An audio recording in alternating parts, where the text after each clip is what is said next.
Well, I think the reason why they're in the situation they're in the first place is because of the United States. It's because of the United States and the British Petroleum Company. It's because they were trying to nationalize oil.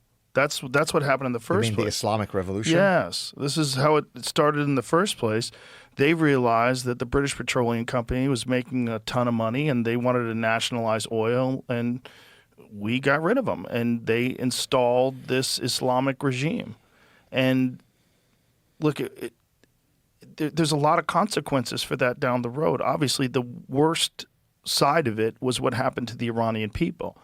When you look at the photos and the videos of Tehran from like the 1950s, the 1960s, I mean, my God, it looks like a Western society. Women wearing skirts and everyone looks very modern and Western. And then it became this fundamentalist religious country that it is right now, this Islamic country that it is right now. They're under a regime that murders protesters.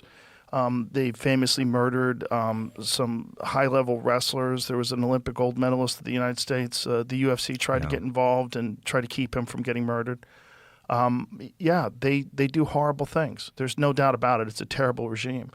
But there's a really good argument that that terrible regime is in place because of the CIA and because of the United States government, because of the British Petroleum Company, because we intervened.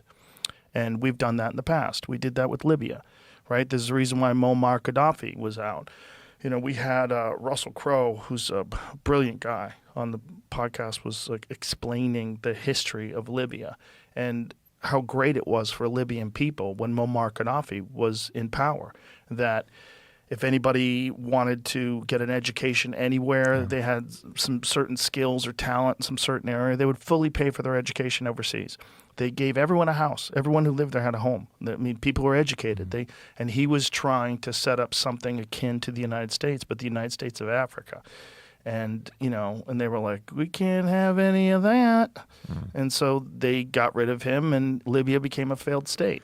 Like, we have monkeyed in other countries for our own interest for a long time, and with horrible consequences for the people in those countries. And I think Iran is an excellent example of that.